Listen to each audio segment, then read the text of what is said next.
We always have our moment of, are we over there? Are we here? All Are we visible? Okay, we are there.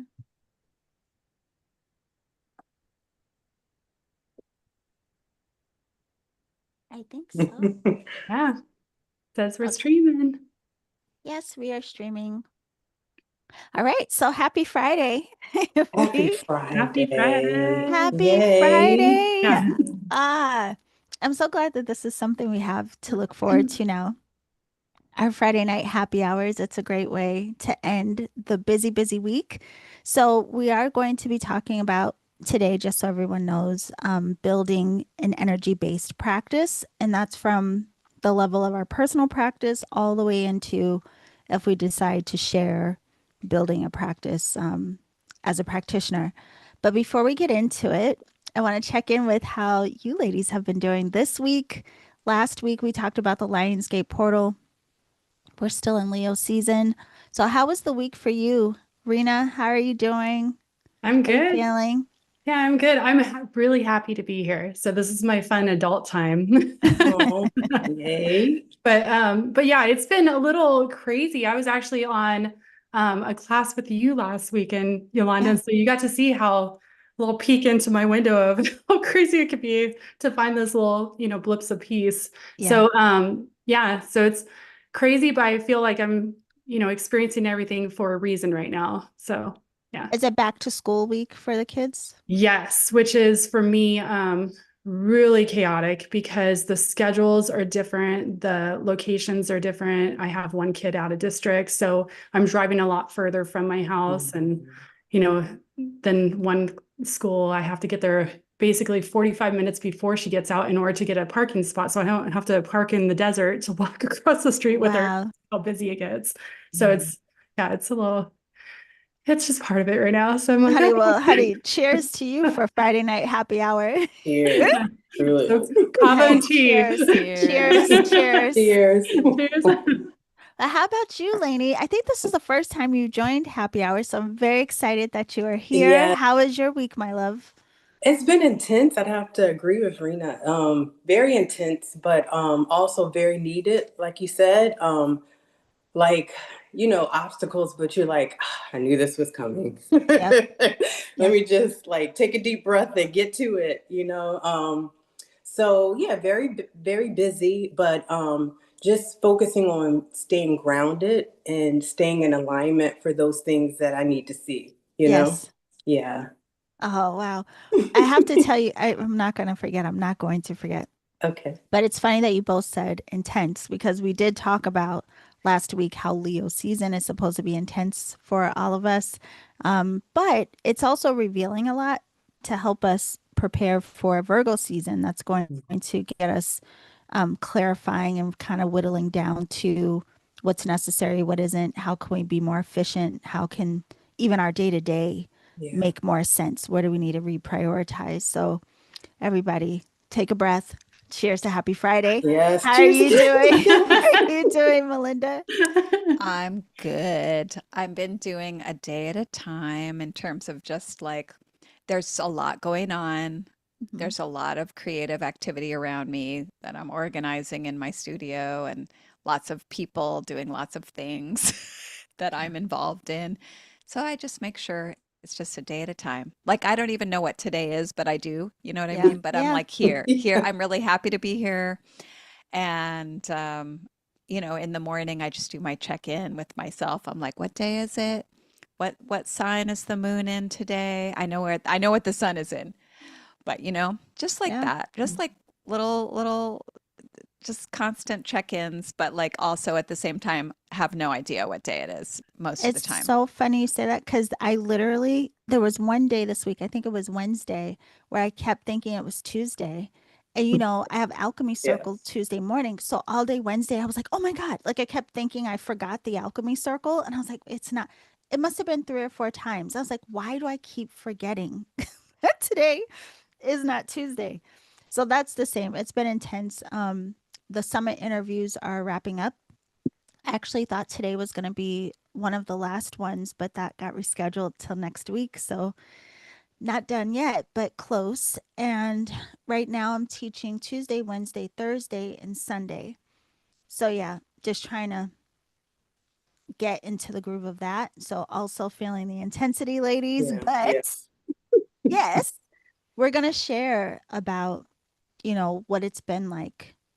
I want you to think back a little bit, even back to the beginning, like when we all start these practices and we'll, come up in the timeline to present day. But after people start practicing, or sometimes when they move away from practice and then you kind of feel like, oh crap, how do I get back into practice? It can be hard. It can be overwhelming because we make up a lot of stories instead of just doing it. So I wanted to check with you all what really helped you, whether it was Reiki class, whatever you were studying, what motivated you and helped you to create your own personal practice? What about you, Lainey? Well, for me, just the piece, like the meditation piece, helped me to kind of establish a connection with myself before I went out into the external world. And I really valued that because I could really take advantage of it all day and I would feel it. So it's meditation, it's the Reiki, all the things in the morning. And so when I have grown away from that, I've noticed how it looks throughout the day. And it's like, ugh, Yeah. let me get Yeah. back to it. Because I feel so much better. I'm connected with myself. And like I said, I'm able to see the things that I'm supposed to see. So, yeah. Well, it's interesting. One that you mentioned the morning part, because I think a lot of people try to do it in the morning. Did you have to readjust? Like, did you have to set your clock to get up earlier to make room for that? Or how did you Yeah, fit it I in? did. I did. And there's some other things that other rituals that I had to do too, that were starting at that time. Because I had like two initiation process. I got initiated to Reiki at the same time. I got initiated into the other processes. Yeah. So I had to get up early for those things. So it kind of went in line with that. But I found in the morning time, something about that time, you just feel like it's just you and God. And for me, it's Yes. like really magical. So the earlier that I got up, the more I found I was able to kind of get into that space. So Yeah. I prefer the morning times for me because I can get that sweet spot. Yeah, me too. I get up at Yeah, 4:30 during the week because I yeah, like feeling like I'm up when the world is still quiet. right. Yeah, Totally. Yeah. How so about good. you? It's the best. How about you, Melinda? How did you start creating a practice right after you did classes?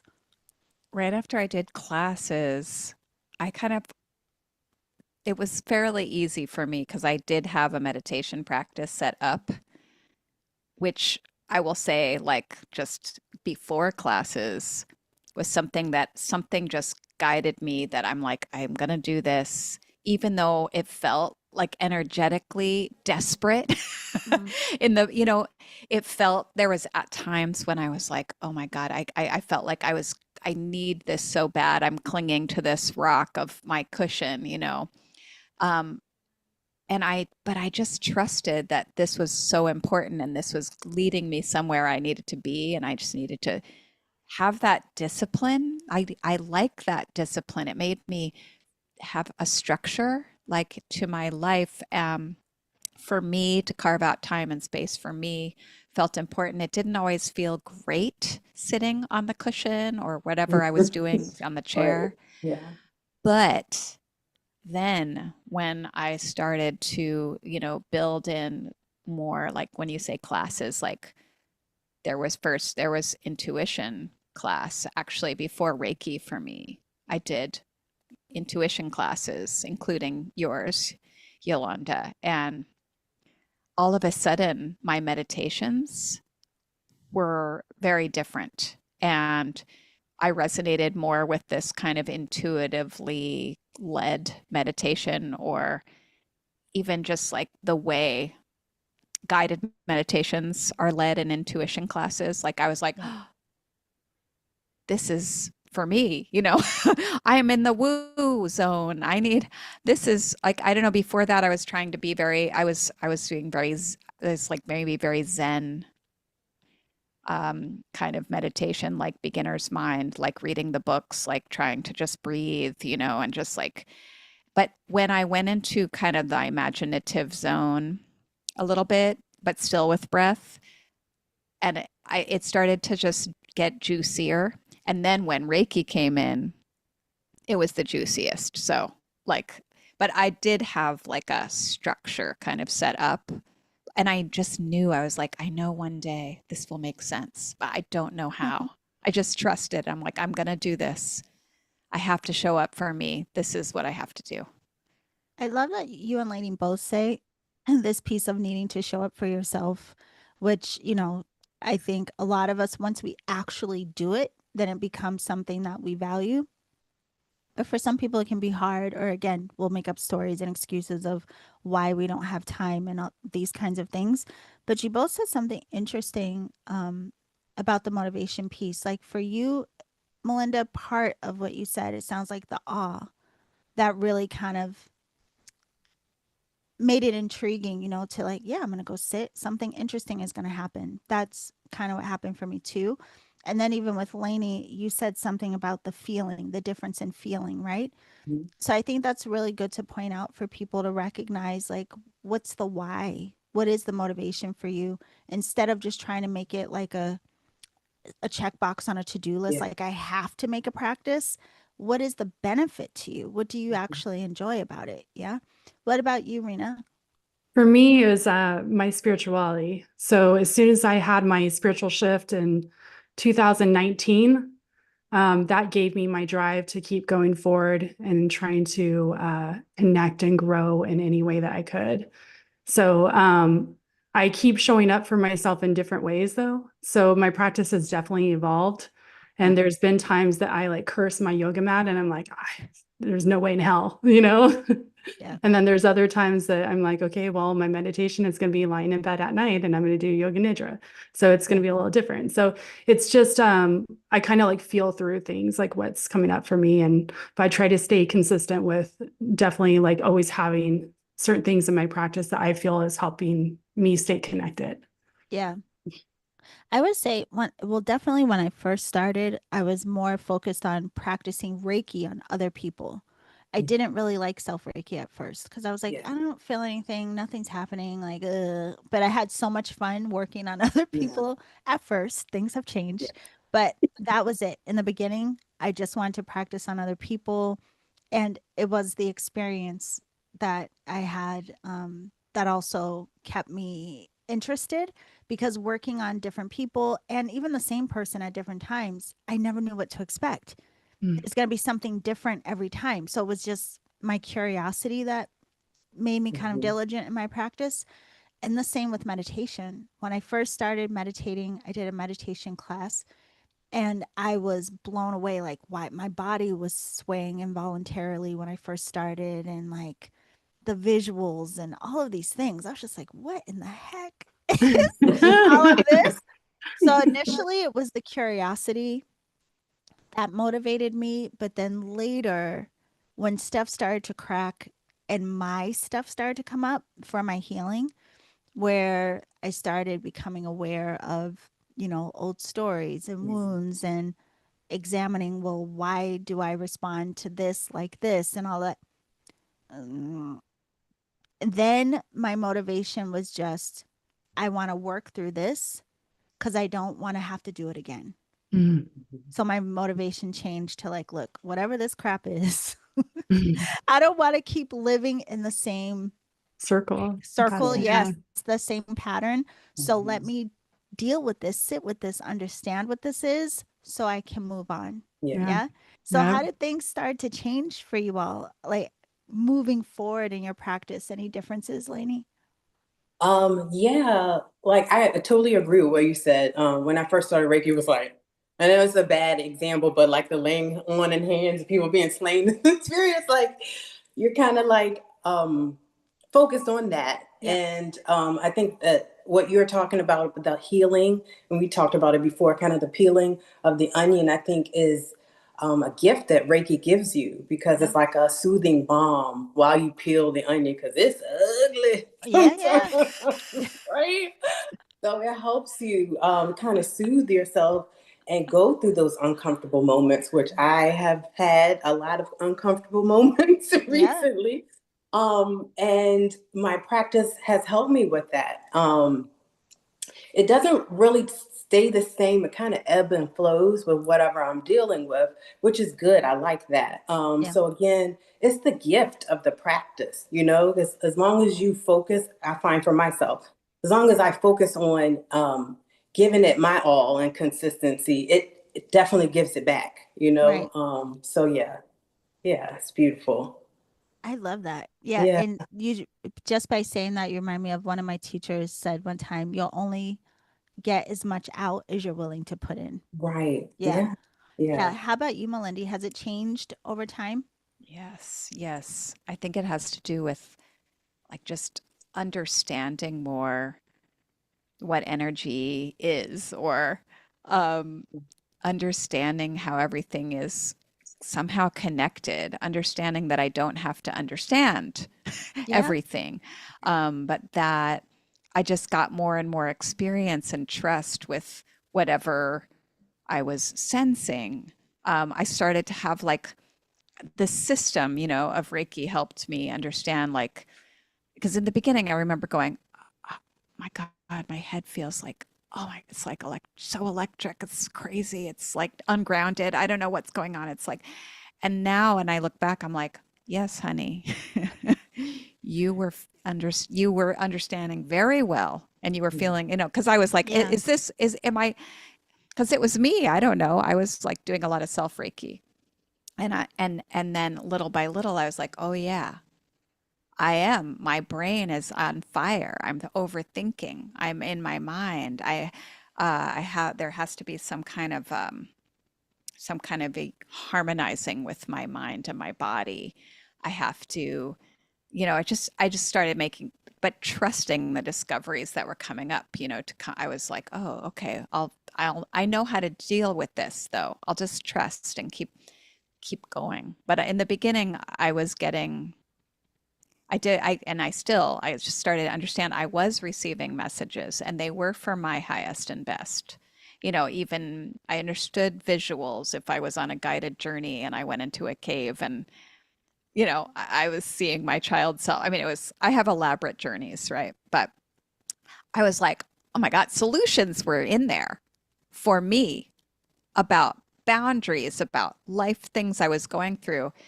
And I started to understand this was just no accident. This was my higher self. This was my imaginative realm that was actually serving my real life. And I started to just understand everything a little bit better, and allow it to serve my real life and integrate it and just keep going, okay, what do you have to teach me, energy? I don't know. You know, I'm still learning that way. That's what I love, because it's so wild. That's an understatement. Yeah. And we're actually going to come back around to that. Some of the things, there's things all of you have said that I've taken notes. I'm like, oh, we got to come back to that. So, but what about you, Rena? Have you noticed a difference from how you practiced in the beginning to where you're at now? Yeah, for sure. I definitely think that I was more structured in the very beginning, especially because like Melinda, I'm a Virgo sun, so I like those details and I like things to be kind of lined up in a certain way. My practice has primarily evolved in the past year, especially. I definitely choose myself for self-care and energy to make sure that my energy is in check, and really trying to work on that, because I do tend to kind of spread myself thin at times. And I have in the past, especially. So now I try to really make sure that I'm doing little things for myself, whether it's going for a walk, and then also listening to myself. When I am starting to feel super irritable, I know that's time that I need to move some energy. And so I'll dance, and I'll like just jump around in my bedroom and play some music really loud with my kiddo or whatever. And it's just however it's coming up for me to listen to myself and my body and what I'm needing to kind of get that energy moving, so that I could kind of have, you know, back to that baseline. Yeah. So So yeah, it's definitely evolved. I'm glad that you're saying that. The reason is because I think a lot of people think they have to have this very specific and right practice from the beginning. And the truth is, just like you've all shared, it will change over time.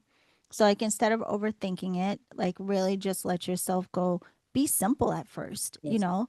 And if you're simple with your practice, even if it's just meditation in the morning, or you just do laying of hands, or you just do Gokai, it's just, first of all, I think getting that habit of making time for yourself.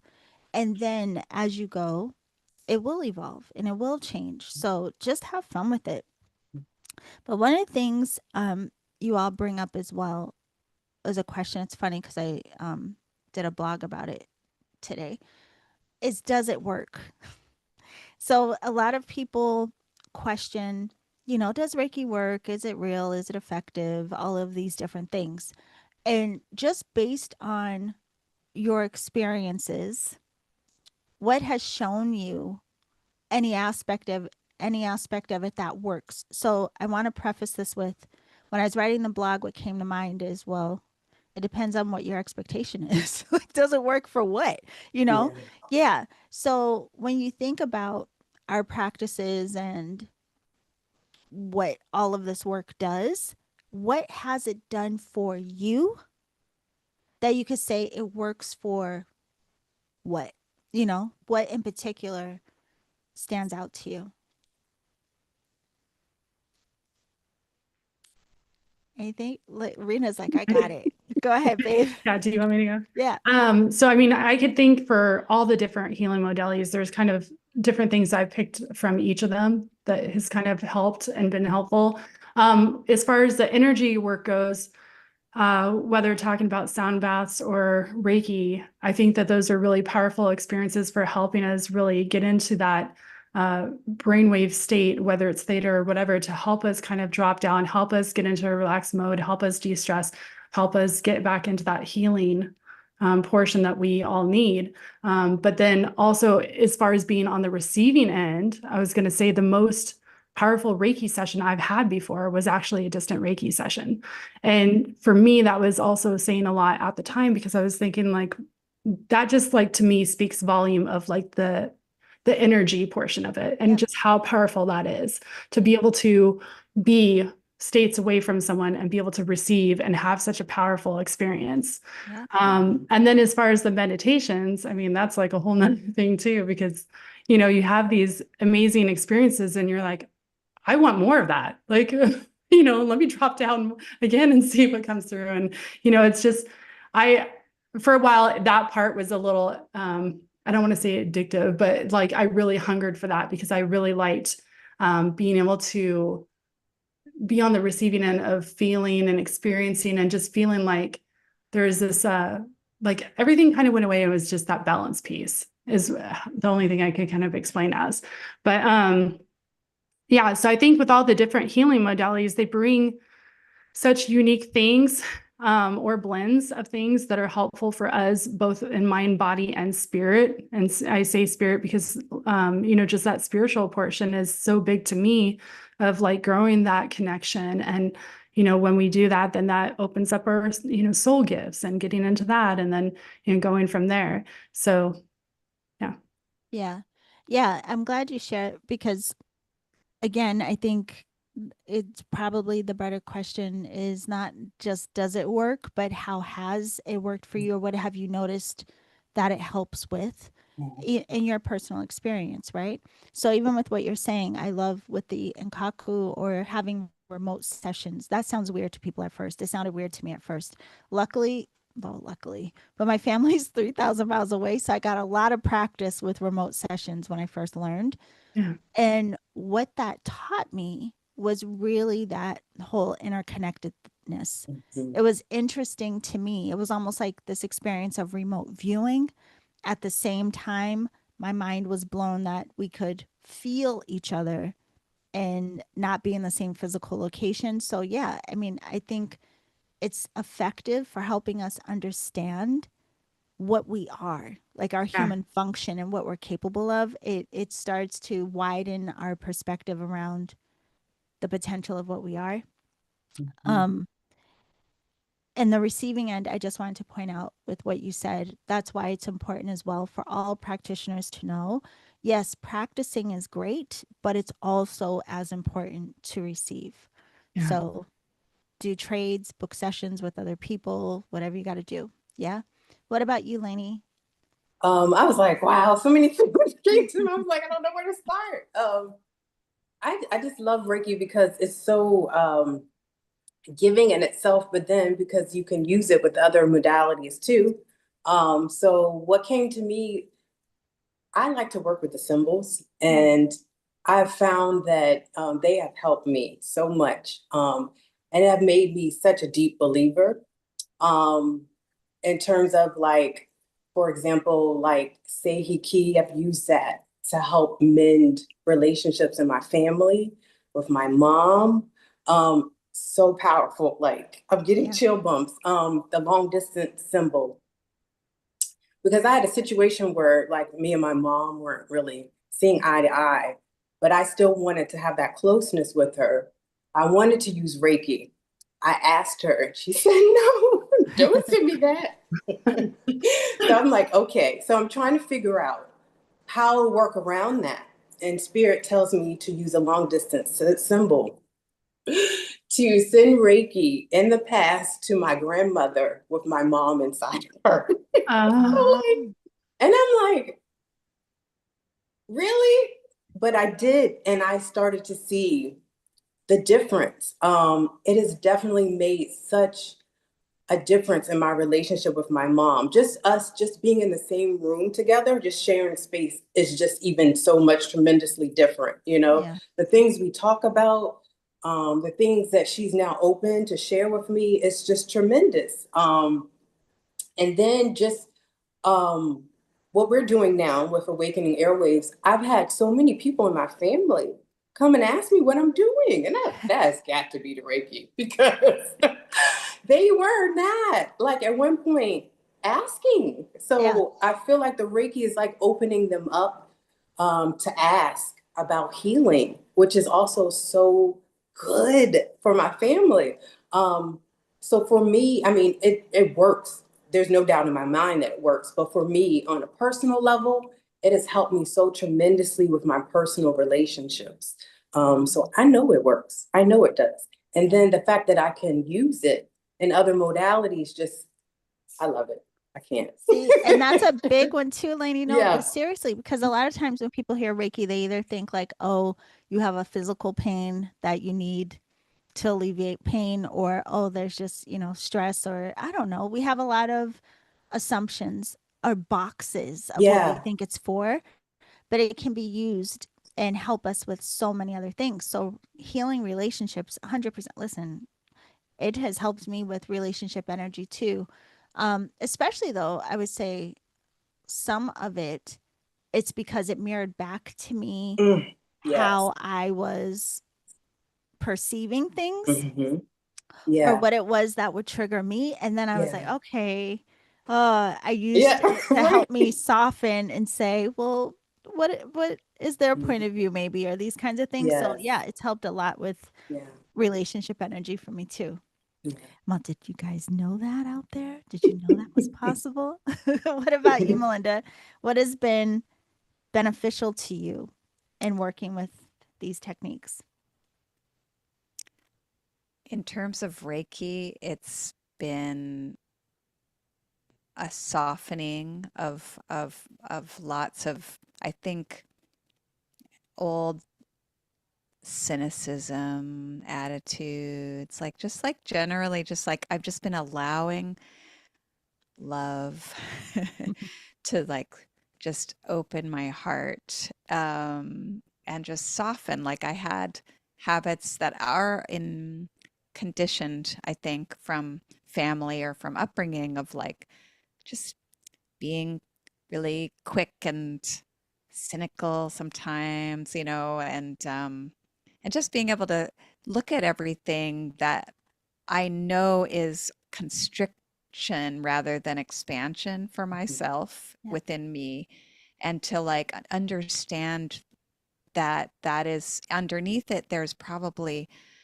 sadness. It just helps me examine myself and my emotions, or and then or my reactions or my relationships or anything, and just kind of go, Reiki can help whatever practice it may be, even just like looking at the Gokai and like going, oh, and seeing that some of my actions, some of my attitudes, I wouldn't have classified them as anger, but they were actually, there was anger. And then underneath the anger, there was like sadness, because like of something from the past that I was not, somehow nurtured, or, and it's kind of like, it's just a beautiful, loving technology to like reparent yourself and kind of, yeah.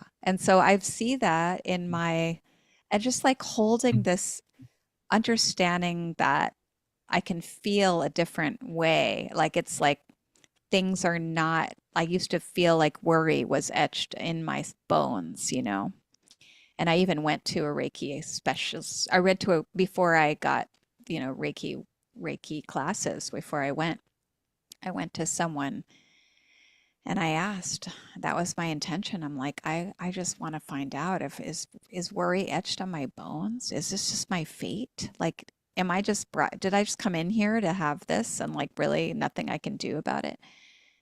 And of course, over time, that question has been answered for me. It is not etched on my bones. Like Reiki, and I experienced when in that session, like I could feel energy. I felt, it was really interesting because I had a couple different sessions with different people and it was different every time, but it was so interesting to just feel it. I felt like it's almost like this. It was that session was really interesting. It was very like almost brought me, like almost like I was being like saran wrapped in a weird way. Like I know it sounds unpleasant, but it was actually like I now that I understand how it works, it's like whatever you need, really, it's the intelligence of Reiki will serve you how you need, meet you where you're at. And in that case, that was both helping me with my just having voiced this concern to someone who was then holding space for me. And then I also felt like with the energy was showing me was that like this was helping me with my boundaries, and I could feel that because like I just felt that I was like, what is that? That's, oh yeah, like I need to feel I have that Pisces moon, so I feel everybody, and like there's the worry because I'm like, how can I how can I take care of everybody? I know what they need because I feel it, and I would sacrifice myself and to serve them, and I didn't even know I was doing it, So Reiki, has taught me a lot about that. Just so I allow myself to go to get treatments for myself and learn that way. And like I definitely have shifted, like my frequency has shifted a big, if we call it whatever that is, like I'm definitely more free of worry than I used to be. Definitely grateful for that. Yeah, but that's another thing too. I mean, when a lot of times when people hear these things like meditation, Reiki, whatever, tarot for that matter, I don't think that they would automatically think or assume that these different practices could help with that, like that deep self-reflection, that deep self-understanding. And I always talk about, I think it gets you to a spot of re-identification, because you definitely start to understand yourself differently. You start to look at the world differently. You start to have, you mentioned the compassion piece. You start to have just even more compassion for the human experience. So where you would have looked at and been frustrated with or judged people for certain things so quickly before, there's this part of you that comes in and says like, oh yeah, I know what it's like to be in that type of scenario or that type of feeling. So it's incredible. So you're like, yeah, does it work? Yes. But it works for more than just what I think is typically spoken about. So before we go to the parts about moving into creating an actual practice, I wanted to ask you about this piece because, especially with what we've all said,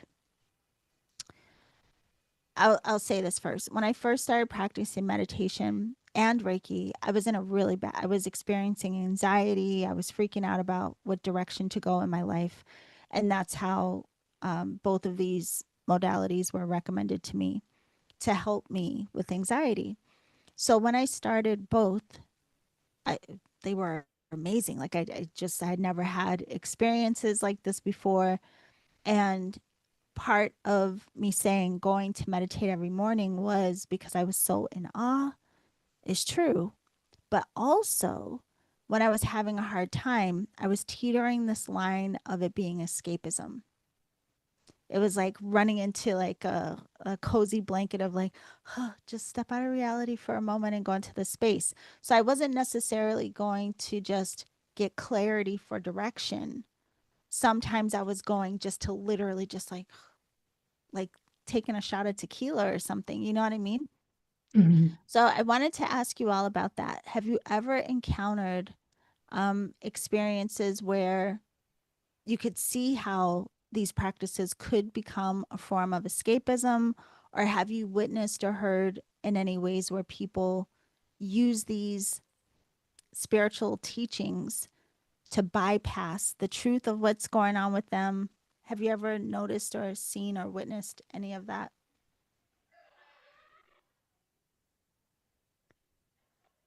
Anybody? I'll share my own experience with the Yeah. meditation piece. Actually, is very similar for me at one point in my life. At one point in my life, I was like doing these crazy 2-hour journeys, and they were amazing. But it was one of those experiences where I did like, when I was outside of them, I was like, oh, okay. And I kind of moved through life still, but it was like, I'd rather be in my Yep. in my journey, you know? Yeah. Mhm. And so I did have a portion of time that was like that. And then, I mean, I actually scaled back mainly because of what was going on in my life with my kiddo at the time. But, so I was kind of like forced to scale back a little bit, if you will. But I do definitely recognize that. And then the spiritual bypassing, that's something that I have talked to different people about before too, because, okay, and so I'm going to say something that I know there's like two schools of thoughts on this. I'm not judging by any means because I used to be a weedy girl and a cannabis girl, and I used to smoke all the time. So no judgment to anyone. But I had a discussion with somebody in the spiritual community one time because they were like 100% against, plant medicine in all aspects. It didn't matter what the plant was. And I do see how there could be spiritual bypassing and how there could be, if you will, even creating obstacles, if you will, because you're not doing growth in that area. You're not working on the healing, not recognizing what's coming up and everything else. But also, I do think that sometimes when people are having those experiences, it might open them up a little bit, just enough to have that curiosity to where it then sends them on the path. So with the spiritual bypassing part, all that is to say that I do think that even though there is kind of that piece that could happen with, and I'm just using plant medicine as an example here, but I think there's that piece that could happen.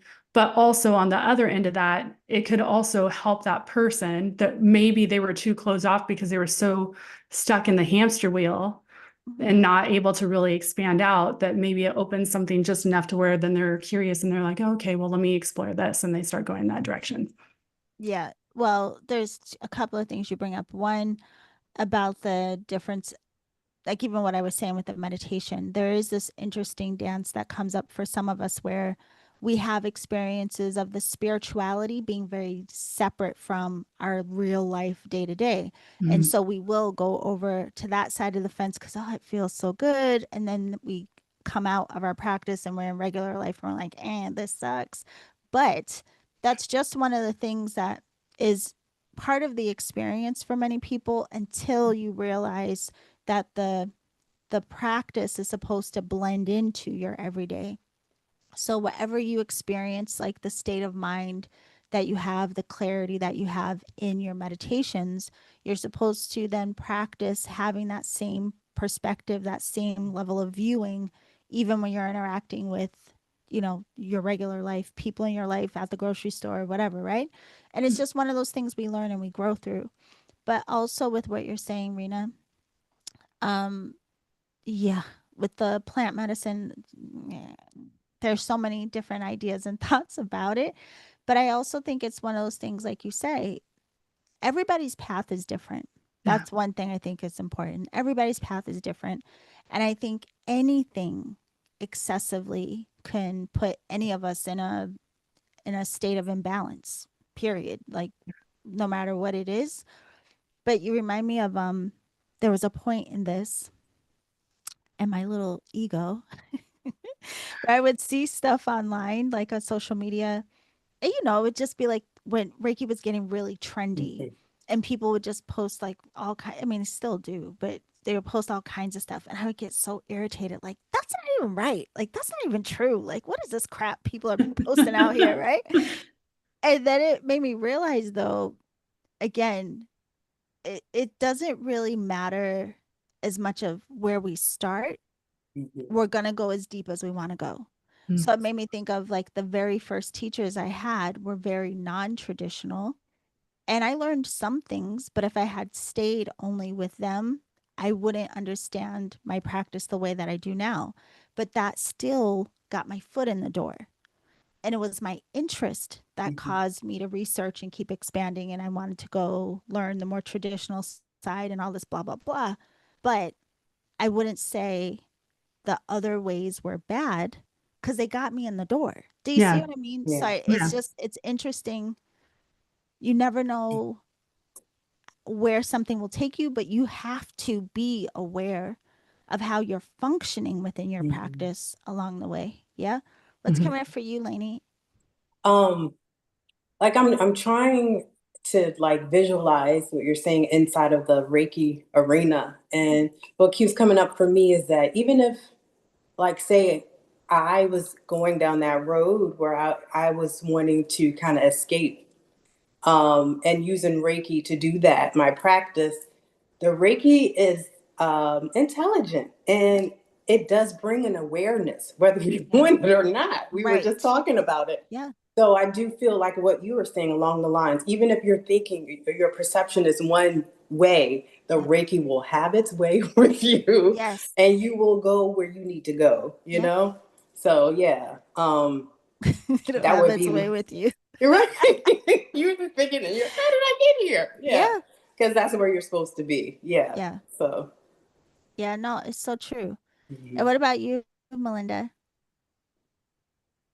Yeah, so many things have been coming through. You guys have been saying so many amazing things. And I'm like, oh my God, where do I even start? I mean, for me, I'm a very practical priestess. Okay. Always have been. I was a very philosophical, observant little pumpkin child.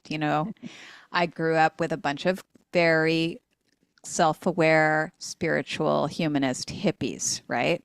I grew up in the 60s in Berkeley, California. People were doing transcendental meditation. They were, I lived in a commune with Qigong master. I was looking and I could see all these different ways of being spiritual and practicing, and they were wonderful people. But I did also see a lot of people getting stoned, and I was like, that's not for me, because I just wasn't. I just had this knowing as a child. I'm like, I don't think it's supposed to be like that. I think people are supposed to take care of a kid different or whatever. Like, I don't know what. But actually, it was perfect. It was just all worked out perfectly. It was like I was very well cared for. I don't want to mislead. I would get pissed off when if people were because everybody was an artist too, and everybody's a performer. Everybody's having drinks and parties and blah, blah, blah, and getting wine on my board games. And like, I was like, what? That's my beautiful board game. What's going on? Right. So I grew up with that. And like, so I have never, as far as I don't think kind of used it as an escapism. I am very grounded in like practical reality, and I've always seen it as a tool, as a technology for me to be more present, more clear, more helpful in to my daughter, to my husband, to my mother, to my family. Like that has always been really, really important part of my mission in my life, to like make sure that it's serving the actual my work, like everything. I'm like, if I don't see how this practice, how Reiki, how any energetic practice that I do is benefiting like the everybody around me and everything around me. And you can tell, like, if, I'm like, things should feel harmonious with others, like, and if it doesn't, I'm always like, okay, well, maybe, I don't want to over control it, but I'm just like observant, and I'm like, okay, whatever that means. But yeah, that's what came to me. Just like, I actually probably should indulge more in going into my, I probably like whenever indulge more. Whoa, no, listen, whoa, no, Madam wait. Butterfly, indulge more. What I mean is in the escapism. No, yeah. Well, listen, when I did a 5-day retreat with Yolanda Williams over there. I didn't do it. Okay. 2 times now. Like I was like, oh my God, because it's so different to go so deep and for so many hours and for such a long time and like a day after day. So that I'm like, give me more of that. I don't care. And then I would be like, never, I don't care. Goodbye. Deal with your lives, people. I'm out. I could see that happening. Oh, you bring up a good point too, because I think that's part of it, right? I mean, again, if you think back to your baby caterpillar butterfly, figuring all this stuff out, yeah.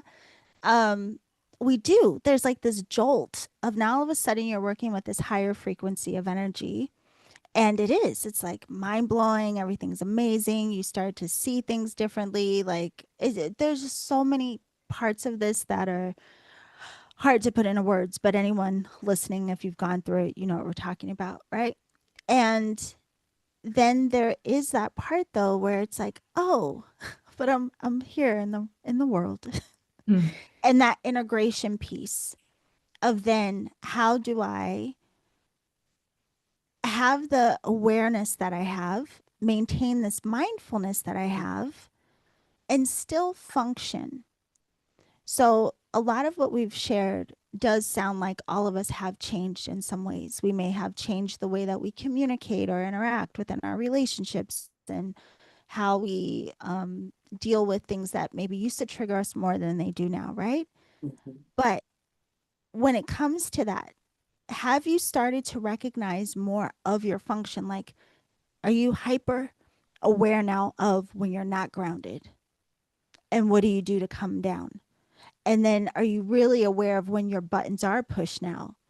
And how do you respond to that? So have you become different even in your relationship with yourself? And do you have an example of what that might look like? What do you have, Lani? Well, a couple of things. I think someone else said something about this. I'm not sure if it was Serena or Melinda, about just checking in with yourself to make sure that you are taking care of yourself, that you're not overextending yourself. Yeah. So that's how it's showing up for me, because I realized like a majority of my life has just been running on fumes. Yeah. And it didn't have to be that way. Right. So I'm doing a lot of reprogramming so that I am able to check in with myself, so that I'm not running on fumes. Because what way is that to live? How sustainable is that? Yeah. And I have Reiki. I don't have to do that. So it's about rewriting the way that you live so that you can do it more from a place of ease for me. So yeah, I hope I answered. Yeah. But yeah, so that's how it comes for me. Yeah. Yeah. It is interesting when we integrate this stuff. And what it made me think of too is from what Melinda was saying, Like one of the retreats, she came back and she was so buzzy and she was like, oh my God, I got to come back down. But it made me realize too, like, say, for example, like our Miss Jacqueline, she said her physical trainer noticed a difference in her when she came back from retreat. Or like, even when I've gone to classes with my teachers, people in my life will be like, whoa, something's different about you, right? And so we have this exposure to these different, again, frequencies. And when we allow room for this work to really change us, it is noticed by the people around us. But then what is it that you are doing to even sustain or balance or harmonize that integration of now being different, of now carrying a different way of seeing, functioning? Yeah. How did you ground that in, Melinda? Yeah. I check in with my elements, you know, every morning, really. I Yeah. look in, I really do that. Part of my practice is checking with my thoughts, my consciousness, you know, noticing through either meditation, journaling, whatever it might be. Yeah. I go through cycles of, you know, of what it is I do, but just like being in stillness or in moving meditation, because I do Qigong too. You know, how is my fire? You know, where am I? Where am I feeling off? Am I sad? You know, asking myself all the questions, you know, like what's going on? Like, how are you? You know, like in a sense, again, sort of this energetic parenting of oneself, or just checking in with higher self and looking from above and kind of going, you know, how are you getting enough sleep? You know, are you eating well? Like just checking all of that. Like note it, just like I have this thing that I call watch the cat. It's my little, I'm like, just look at yourself. Like, what's going on? Like, why are you running around? Like, you know, are you, Oh, you're the why- cat. or Okay. I call it watch the Okay. cat. No, seriously. Just observe. And I'm just like, I have a cat. I love cat. But I'm like, look, like I'll just suddenly take a moment and go, oh, there's a bunch of clothes on my closet floor. That means I'm overdoing something. Seriously. It's not a Virgo. It's not just a Virgo thing. It's like, that's a sign. It's not about type. It's like, that's a sign that I really need to just like, yeah, whatever it is, you know, I'm just like, take a breath, you know, what do I need? What will serve me right now? So yeah, that's what I do. And then I actually follow through on the stuff, you know. Sometimes it's like, okay, you need a breathwork session. Your nervous system is acting up. You know, you're getting, you know, you're not going to respond in the way that you would like, you know, to life. Life flows easier with, you know, whatever tool drops in to do. So, yeah, It sounds it's like like you many and Lainey, meditations. both of you are highlighting the importance of that self-awareness that does come in. You do become so observant. You become really aware of yourself. And it's funny because I think of before this work, if you would have asked me, do I know myself? I would have said, yeah, of course I know myself. Honey, now I'm like, I did not know myself at all. Yeah. You know, it's incredible the way that you really start to understand so many layers of you and your function. So have you ever had an experience that took you, like, we'll say like way out there, Rena, and then how did you integrate or deal with a huge energetic experience? How did you ground that back into your body and your life? You mean taking me just far out, where I'm not feeling in my body in Yeah, the like anything earth that may plane? have been like very shifting, like it was So obvious. I actually, I should know better too. But part of the training that I'm doing right now is all psychic work. And so with that, I'm constantly being reminded of how important it is for me to ground and protect. Yes. And that's something that I'm realizing I did not do for a long time.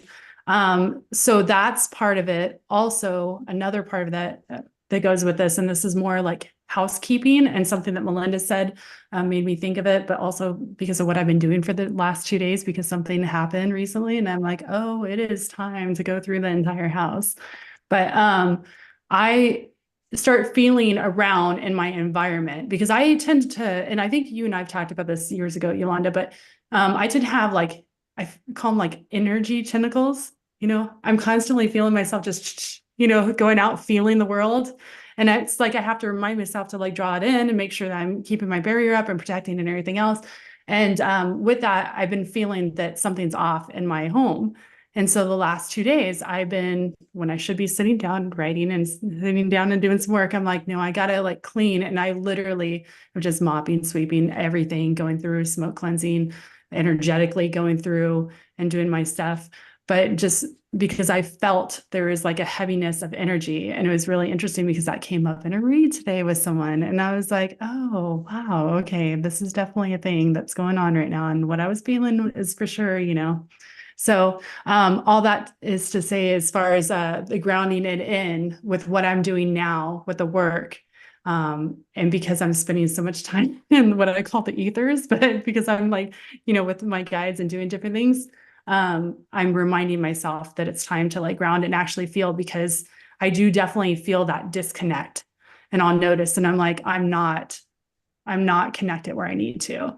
And so part of that is a physical connection with the earth, where I'll literally go in my front yard and like take off my Birkenstocks and put my feet on the ground and just kind of walk around a little bit.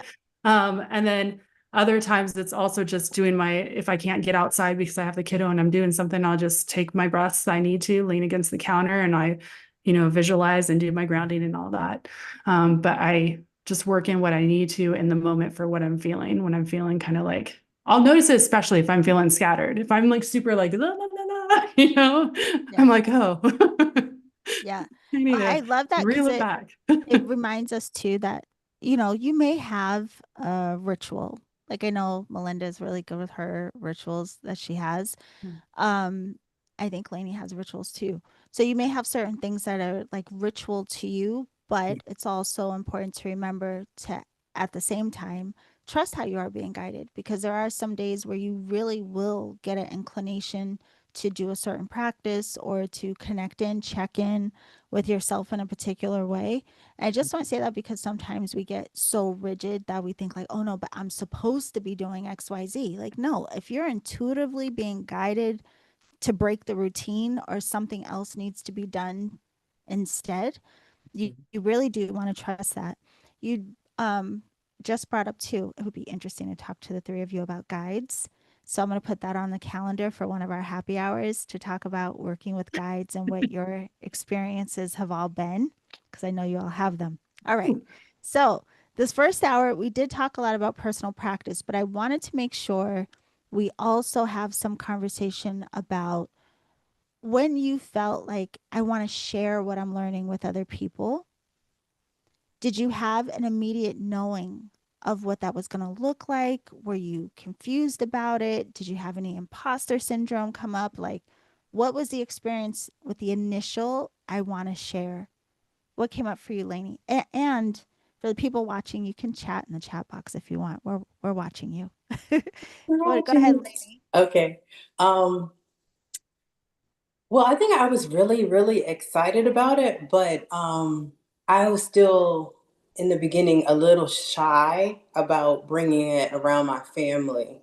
And so I shared a lot with my friends who were already in the energetic world. So like, safe space. Yes. And then as I started to get more comfortable in my practice, it kind of evolved into, I don't care. This is what I do. Okay. If you don't like it, then we won't talk about that. But this is what I do. So in the beginning was kind of like, I was protecting my light, and it's evolved into, here is my light. Do you see it? So yeah. Yeah. So interestingly, I'm glad you said it too, because a lot of people feel isolated initially in their practice if they don't have anyone in their personal life. That's why it's so great that now, especially, there are so many ways to connect with communities and people that you can practice with, even online.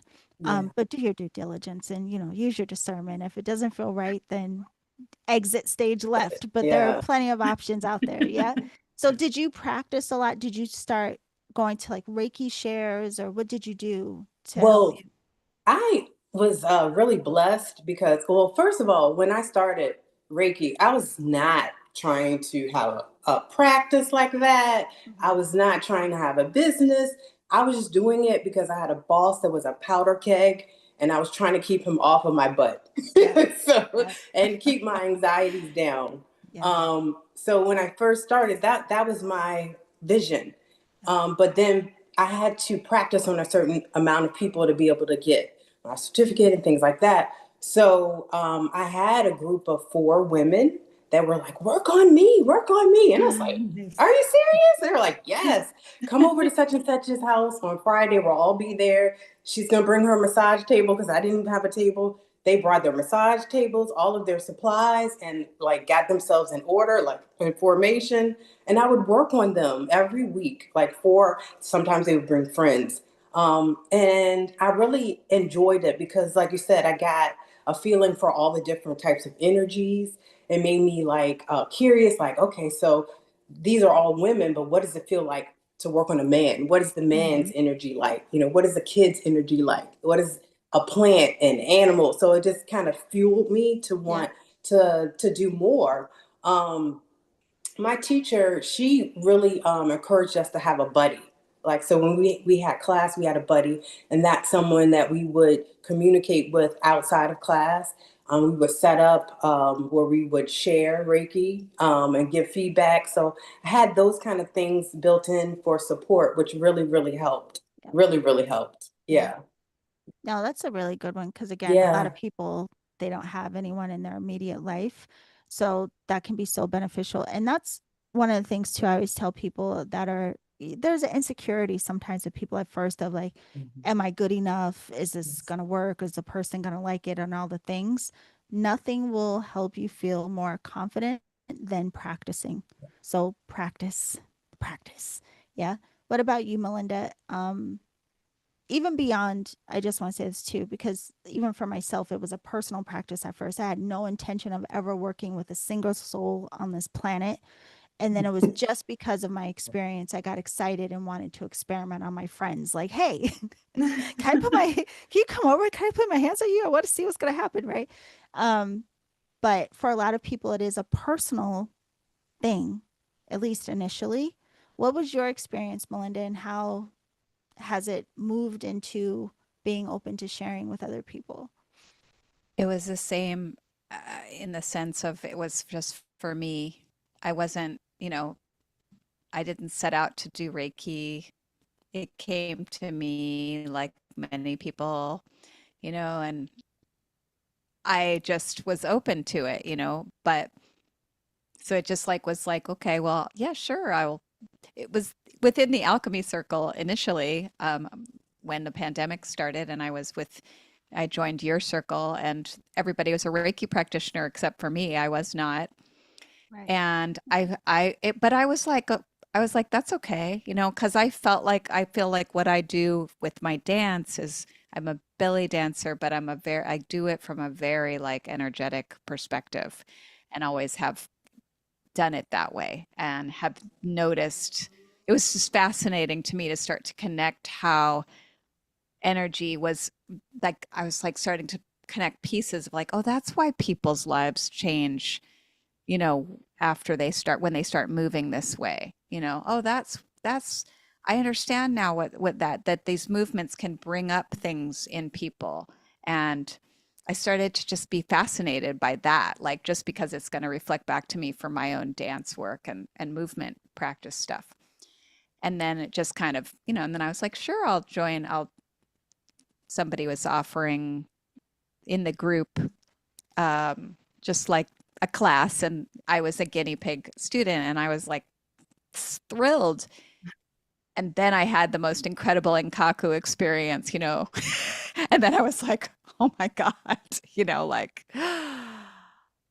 and then I was like, okay, I started getting into into the system, but like really just like for myself, I found myself drumming and doing all this, I would, I just notice when my energy starts to move me in different ways, I'm like, oh, something's happening. I don't know whatever, I'll go with it. I'm drumming every day. I'm chanting. I don't know what's happening. I'm going with it. And it, it sort of cracks you open. And then I love that. I'm going to dance with it all the time, and then I was like, it just was really, really gradual. Like a year later, I was like, oh, my friend is offering a level 2. It just, because I just so juicy. I'm going to meditate. We're going to be in this, I love loving energy, and I'll do that all day long. So I did that and just see what I learn. I always know it's going to teach me something. And then then I was like, one day at that point, I was like, okay, I'm going to do this I'm going to take, I will do it, but it'll be in my time. I'm still practicing myself. But I'm going to do my master level with Yolanda, whenever that is, years later, there it is, I'm able to do all of it again. And even then I wasn't thinking of working with others. I was just like, I want to understand this system for myself and my own body, and how it helps my mind and my emotions and my life. Because I want to feel this energetic, like harmony and neutrality almost within my being. Like that's something that I want to feel, that kind of, yes, the oneness, but also like non-attachment, and I just was like, this system is really powerful for that, like observation and not reacting, responding intelligently, but also not, not sugarcoating anything, but it just gives you all these tools, right? So I just was so into it. And then I got this kind of just download about maybe offering it as a fun thing, like no big deal, like offering it. Because while I was doing all this, I had been training, we'd been doing it. I mean, I put in like so many days, weeks, months, years, hours, doing the self work and seeing how it had transformed me and helped me, and how beautiful it is, meeting everybody wherever they're at. And I would practice in class and go into kind of like, I love dropping into the zone, which is basically just this deep meditative zone where, just there's no thought, and I feel deeply peaceful, and just, it's lovely. And that is it's simple. That's it. I'll do that all day long. So yeah, I just wanted to give myself a chance. It came and I was like, oh, I got the idea for Speakeasy Reiki with all these energy cocktails. But again, it's, all metaphorical. So, there's Hecate's whip, and there's like all there's a lot of cocktails. Of course, no alcohol, just a metaphor, everybody. But it's like, but the idea of also having somewhere where you can go take a load off, have an easy conversation, maybe with some cards. I'm in the speakeasy right now, just like have a Reiki session where you just get to relax and receive and observe. And I just felt like it was time. And I have another business, I wasn't it wasn't about trying to make something work. It just all flowed for me. And I was just like, well, I'm going to transform this space and set it up. And even if I'm just working on my family or whoever is guided, let's just give it a try. So I just did it like little bit at a time. Well, I just want everyone to know you can read all of these incredible session types, because I'm going to put everyone's websites down below so you can check out all of their work. But you bring up another good thing too, and I'm coming for you, Rena. No, you're fine. But that intention around the practice, because how you said, even like, I just want people to come to a place to just unload. And I just want to point out for anyone listening, you know, it is important to build your practice from a space that feels authentic and right for you. Like, you don't have to mimic anyone else. And at this point, Reiki is so popular and used in so many different ways that there are different practitioners that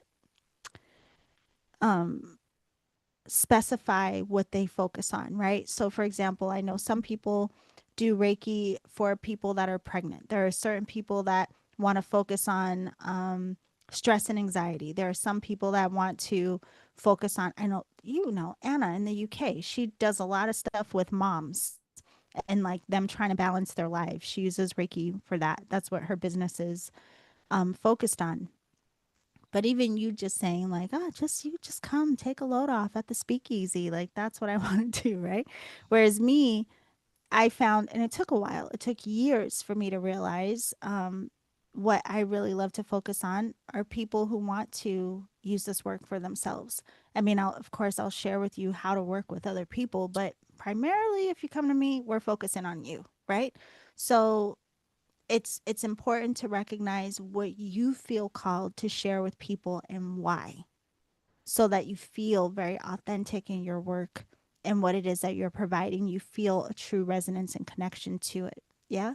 So what about you, Rena? Was there a moment or something that happened that inspired you to put yourself out there to share and just a side note, all of these ladies, we're going to have to go back around so they can tell you they do more than Reiki. They each have other aspects of practice that they work with. Go ahead, Serena. Yeah. So for me, I was working that corporate job for 15 and a half years. And once I had my spiritual shift, which was during the time that I was working it, I really felt this call to step away and fully immerse myself in everything that I had learned. And because of what healing I had gone through, I wanted to share that with others. So that's been the two biggest things, which to me go hand in hand with the spirituality piece, with the healing piece, being able to share that with others.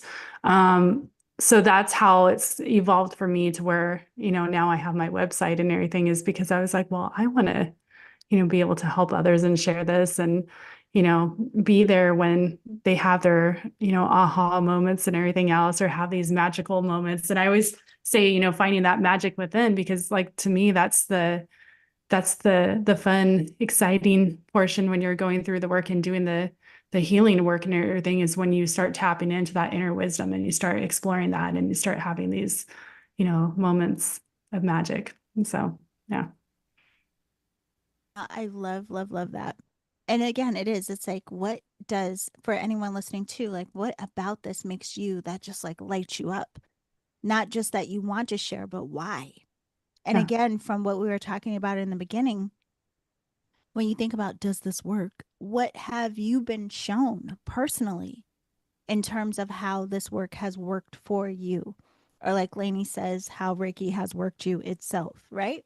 Because that'll also keep you so true to your way.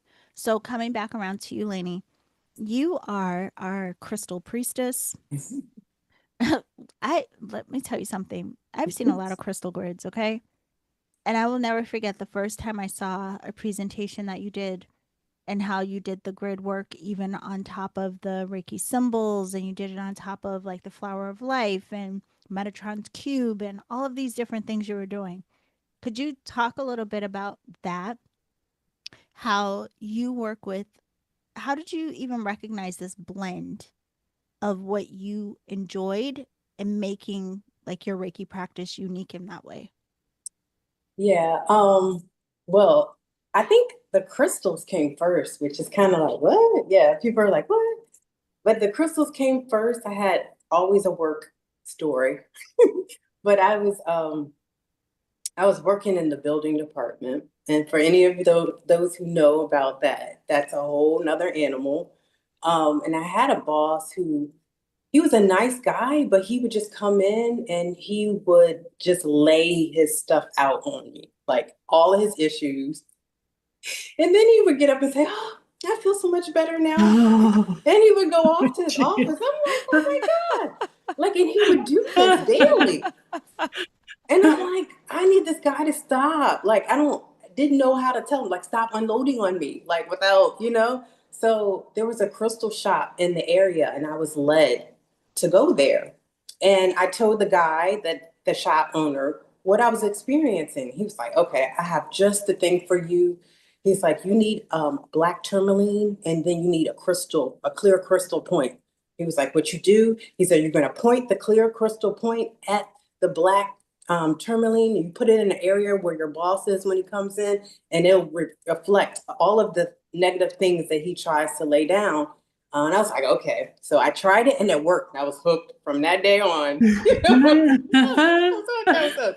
And so I started collecting crystals based on like what attracted me, like sparkle, colors, and things like that. But then I started to look a little deeper in them and know that they have metaphysical properties and things like that.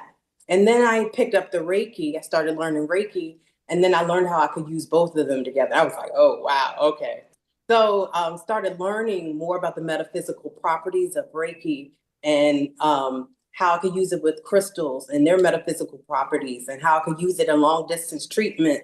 And then I can use them to make like a piece of healing art. Are you kidding me? And I can leave it up, and I can send Reiki to, and then I can send the energy from that grid to somebody else, like a long distance treat. I was like, oh my gosh. And then the more I started to study, the deeper the rabbit hole got. So it's just like more and more and more and more and more. And so it's just layers upon layers upon layers upon layers. And I really enjoy working with the crystals and Reiki in terms of layers of intention. And that's where I feel like the magic really happens. Is if you have layers and layers of intention, it's going to happen. Whatever you're wanting to manifest, to bring into fruition, it's happening. It's happening. So this hunger for learning is something that I feel like Reiki has uncovered for me. And the deeper that I go, the more ravenous I am about learning more about the things that I'm learning already, but also new things, So the crystal study and with the Reiki has gotten me into symbols and how I can use those as another layer. So all of the sacred geometry, and then studying those. And I dream about them. I mean, it's just so much. It's just, like you said, you can't put it in words, because there's so many things that these tools that we use every day just evolve into, and they keep evolving, and the study will never be done. And that's the beauty of it. It will keep evolving. Even when we're not here, or we transfer into another energy, it's still, so sorry, I got a little excited. But No, that's why, like I said, she is our crystal priestess. No, but it's true. But you also make me think of, for anyone who wants to learn about crystals, working with crystals and Reiki, learning about crystal grids. Lainey does incredible classes. She also offers classes online. And if you go to her website, which I'll put down in the description, you can see that. And actually, our collective website, thereikiclass.com, it has on there their upcoming events. And with that, Melinda, because you're like the body alchemist, and you did mention already that you do belly dance, but you also, I don't even know how to describe what you do, but I will say that you have this blend of your connection to energy work, tarot, and movement. So could you also share a little bit about how this kind of all came together, this blending of everything you love? Yeah, well, things have a tendency to dance through my system and combine and recombine, in imaginative ways. And it's all, movement is how energy moves, or we move. I feel like we can really integrate wisdom of cards, energies, and elements, which are in the cards, um, through embodiment. And even when I was first learning tarot, I was like, I would bring cards in to create combinations for my online classes during the pandemic, for example, like, because that was a time to really, I mean, it felt like a very important time to get very, very out there and super imaginative and just let ourselves, like, that was a beautiful time in that way of like, here we are. This was this unreal moment in time to really explore imaginative modalities and to be able to play. And because life was very serious, there's a lot of hardship and heaviness, and we need to still be connected to the divine imagination and the sacred body. And and that's how I feel I really learned the most through that kind of dance practice. So that led me even into creating my own like tarot images with belly dance. And so yeah, I do all kinds of like workshops with tarot and dance, and ritual classes with tarot and astrology and dance, and setting up like the solar system and spinning and all kinds of things. Like I will layer on all energetics that I'm learning and bring it into to my dance classes. And then just this deep understanding that whatever class I teach, whether it's circus arts or belly dance or energy work, it's all about just the intention is, clear. What is it that we're doing? What are we working with here? We're working with our consciousness and our sacred vessel, Yeah. and we really need to start with this like appreciation for where we stand on earth, in the cosmos, and feel that, just take a moment before we start going, just extroverting everywhere, And I'm always going to bring that in of like, well, what is it? Bring ourselves into the breath. And, it's foundational for me, even when it's just a session about, coming in to talk about a difficult choice you might be making right now, or some kind of issue you're grappling with. Like always, I want to start with the body and the breath, and just things can start to heal immediately, with that, or they can flow, or things are revealed that way. So I just have such a wonder and reverence for just the body alchemy of it all. Yeah. Well, I mean, it's interesting too. You think about this, all of us practice Reiki, but again, we all have these different flavors. So Lani-Woo is going to bring in all the crystal magic. Melinda is going to bring in the movement. And then we have Rena up top, who also is like a sound alchemist, who loves working with sound. And I would say both of you also, we could spend all day on the different things you all do, but I would say Melinda and Rena both also have a shamanic piece in their work. And then Lani-Woo, you also have another leg of spirituality within your work. It's incredible what it is that you will really start to create and share. It reminds me of a lot of people come into this and want to know, what's my purpose? What am I supposed to do? How am I supposed to share? And it's like, you really just pay attention to you and what you feel drawn to, what you feel called to, how you're using all of this on yourself, what gets you excited in working with this, there's your answer. So could you talk a little bit about your blending, Rena, how it came about, the sound healing, energy, oracle, all the things? Yeah. So the Reiki and the sound healing portion and the yoga have been there. The intuitive card reading is only something I recently had brought in earlier, or I guess it was late last year. I don't know, Yolanda, it was right after we did the readings for your group. But That was something that started speaking really strongly to me, and it was following the breadcrumbs and just listening to what I was being called to. And the cards have always played a huge role in my practice. I'm a collector of cards, but I'm not talking about that. I'm just talking about like, playing around with them when I've, wanted to, connect and have answers to things and that kind of thing. So what I blend together is I do have the yoga offerings. I'm not your flow girl. So if you're looking for flow, that's not me.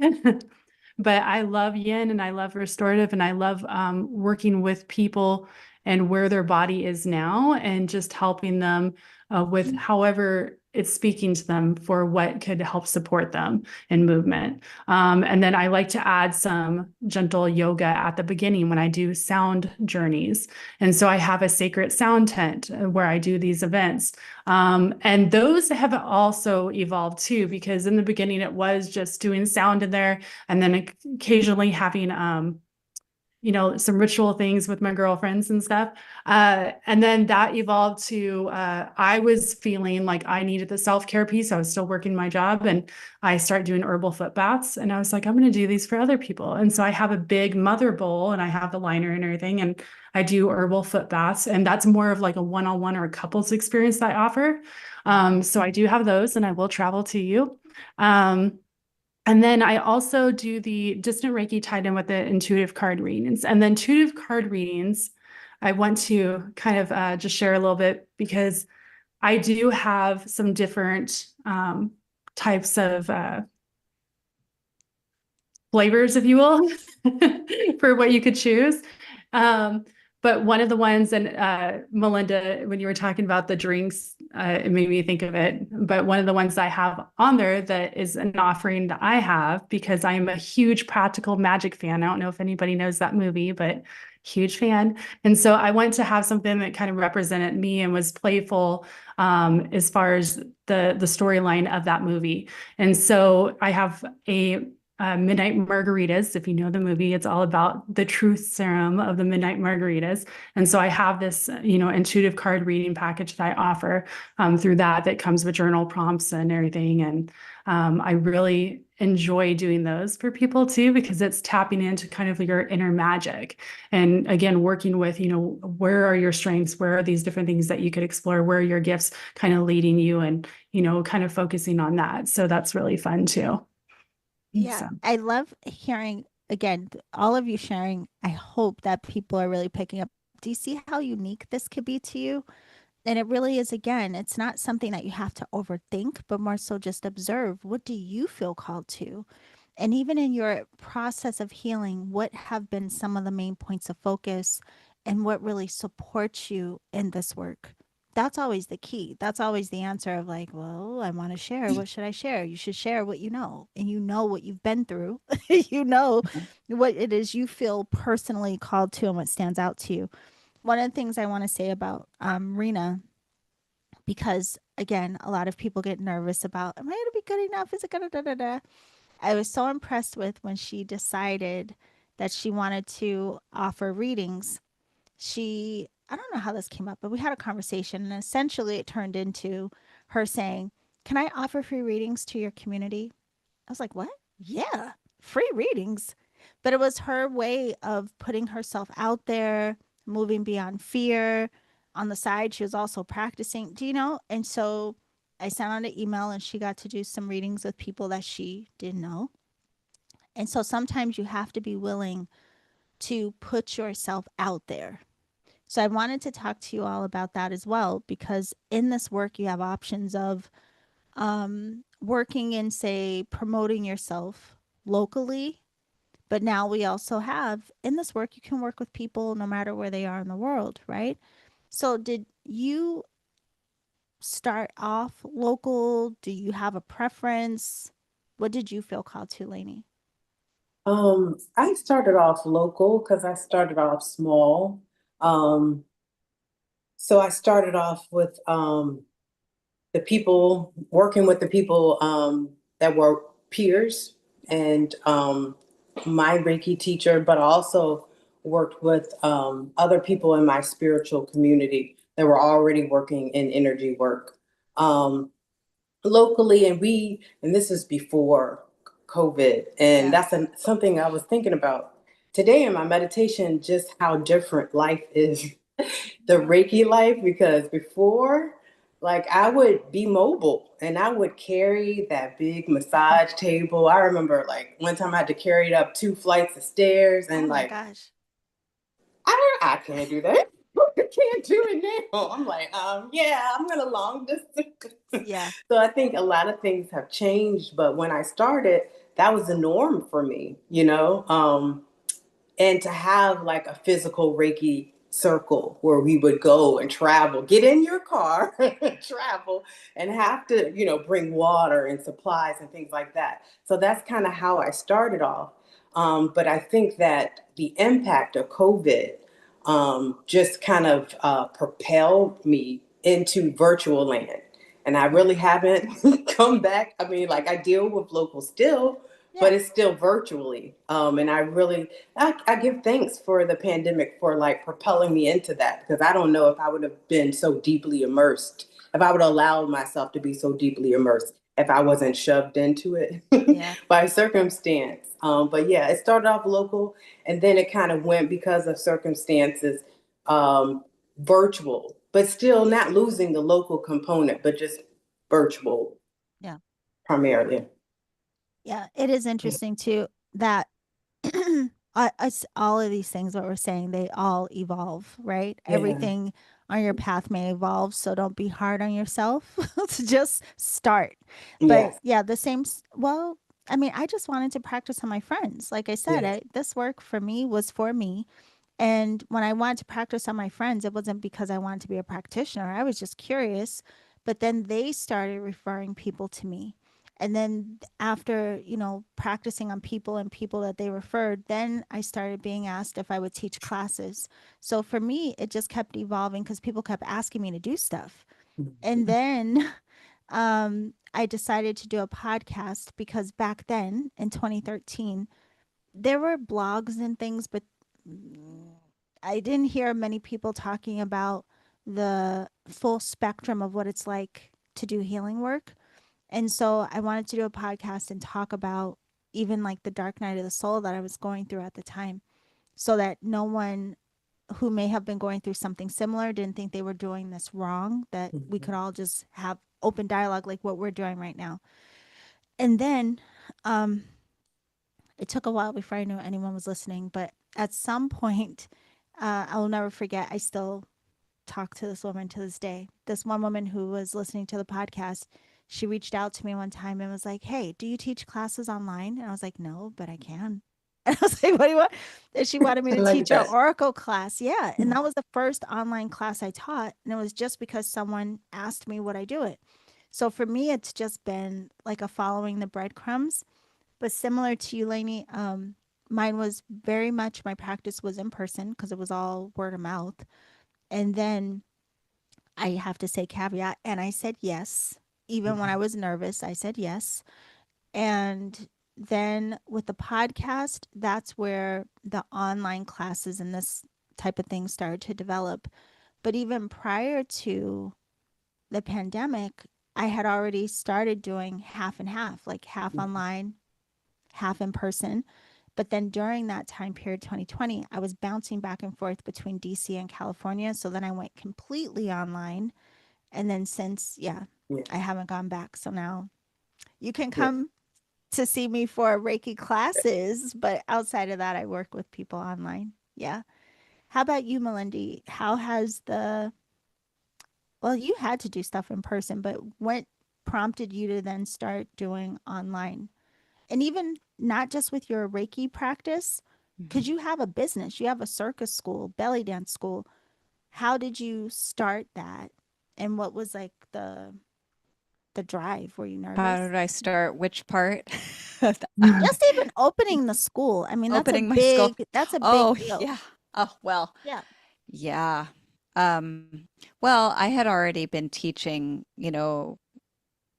for years and years and renting spaces. So this is part of my life and my upbringing. My parents do the same thing, actually. So they're like my mom has taught belly dance to circles of women for years and years, and Unitarian churches, and in halls, in her home studio. Like, we've always taught in lots of different places, and just kind of, that's just what we've done. And I'm used to that. But there came a time when I I kind of had to take a leap to go, instead of renting a little place hourly, I sort of was like, oh, I think it's time. And my daughter was of a certain age. Like, I was sort of staying in one place, trying to be stable, keep her in one school, not 16 different schools like I went to.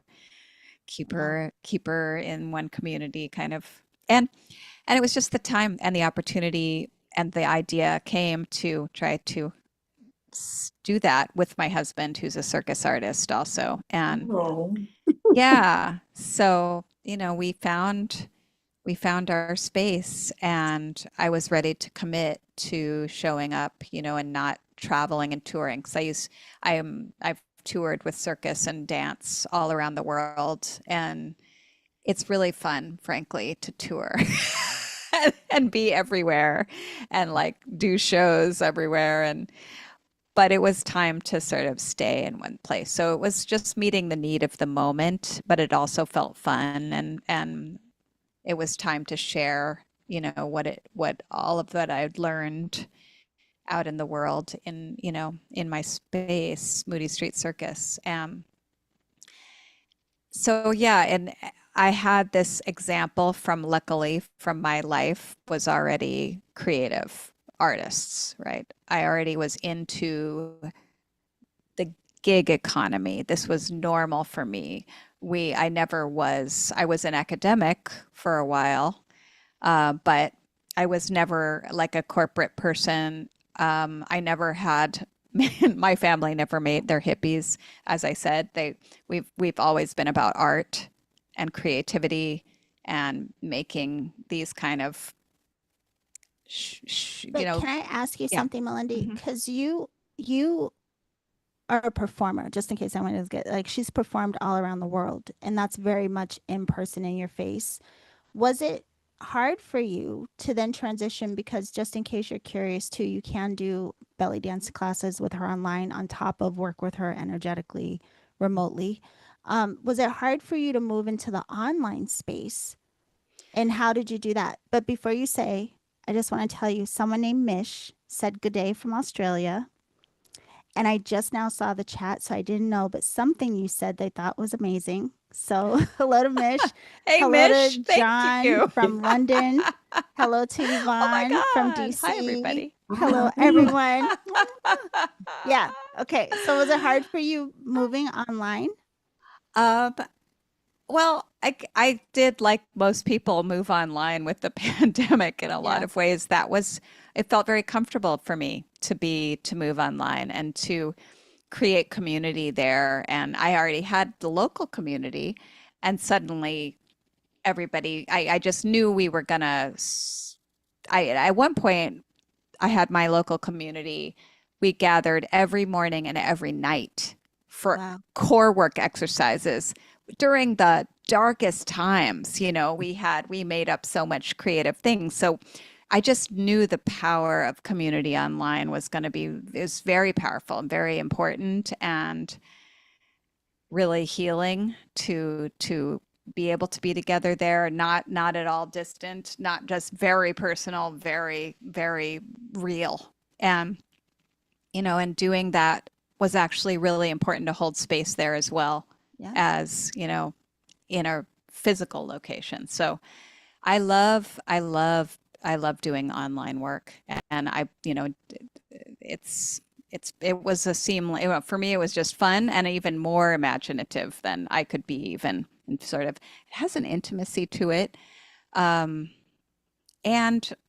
this face-to-face sharing is so fun and beautiful. And, we still can create safe zones for real, authentic conversation and real sharing, and it generally is a very positive thing. Yeah, rather than just like people really need to have places to go even online.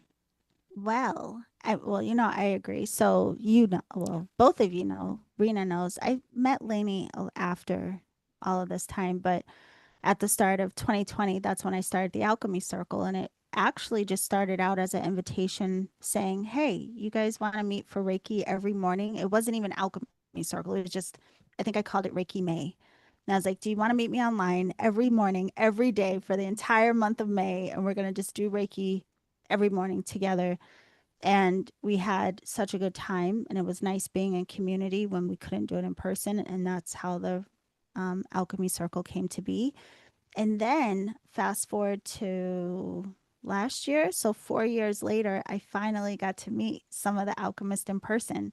So that was the first time like I met Melinda and so many other people in the alchemy circle. It's incredible what we can do now with technology. Yeah. So I just want to say now that I can see the chat box. So Mish said, you're all amazing. Love the sound of dance. Thank you, Mish. And then John Oh, said, I don't understand Reiki, but I'm a tarot reader and protecting myself from external negative energies and cleansing my deck is important. My personal tarot hygiene. So, yeah. yeah. So I'm going to throw that over to Rena. Yeah. I will say, John, with Reiki, the best way to think about it in a simplified way is just learning how to consciously work with your own life force energy and allowing yourself to become more open and receptive to holding higher frequencies of energy. But it's really working with the life force that already exists within you in all things. And because I do both, I always infuse Reiki or high frequency energy into my cards. That's one of the ways that I like to cleanse my decks. I actually do that to all the decks before I send them out. Yeah. I love that. Yeah. So what about you with that specifically, Rena? How do you do your cleansing of your decks?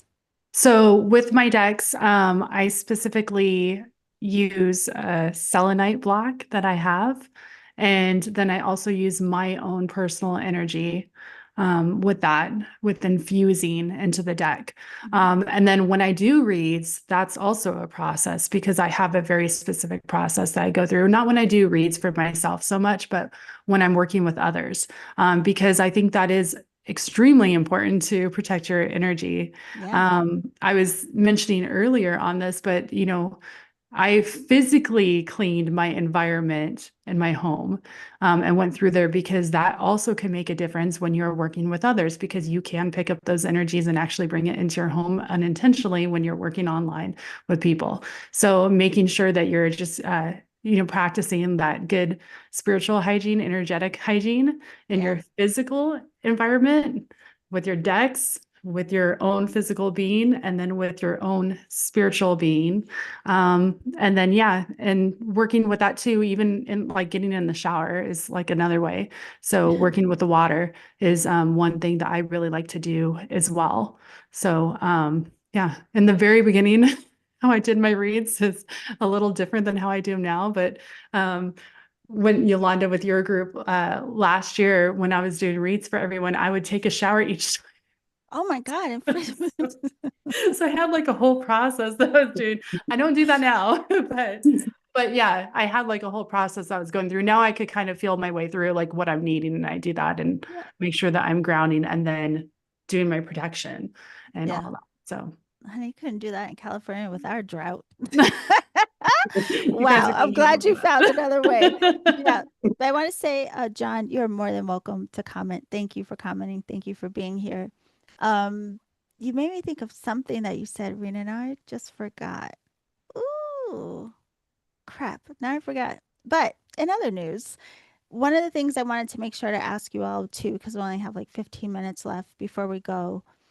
I want to know what it was like for you choosing, deciding what it is that you want to offer and how that even changes over time. So, Lainey, like we've Mhm. said, you're really big with crystal work, you have other spiritual practices and Reiki. How did you figure out what to curate for your offerings? And has that changed over time as well? Yeah, it has changed. As I evolve, it seems to evolve and change as well. Yeah. Um, for me, I realize that sometimes I'm not aware of the things that I'm good at Yeah. or the things that people feel like I benefit them with. So what I did is I started asking my friends and my family, what am I good at? What do you think that I do a good job? Or like, Yeah. because it's a different perspective. And I was surprised because some of the things that I was told that I do well, and I do, but I didn't think about that. You Yeah. don't think about those in terms of like services and things like that. So I think it's good to sometimes get an outside perspective, outside of you, but Yes. somebody that knows you. True. You're talking about blends. I like fashion. Okay, I get that from my grandma. It runs in my blood. Like, Yeah. okay, this is separate. But like, I went to a medium, and my grandmother came through. Oh, wow. And I knew that this was her because he said in the beginning, he said, she's showing me her outfit. She was like, he's showing me her outfit. She's showing me how she matches. She's showing me how her purse and her her shoes are kind of coordinated. I was like, yeah, that's my granny. So Aw. that's something that I get in my DNA from her and something that I provide to other people. But I do it so because it comes so naturally for me. I don't think about it. But I started to blend that. I was already a fashion stylist, but a lot of that deals with making people feel good about themselves. And Yeah. that's what Reiki is, right? So started infusing that into the styling and making that services that I provide.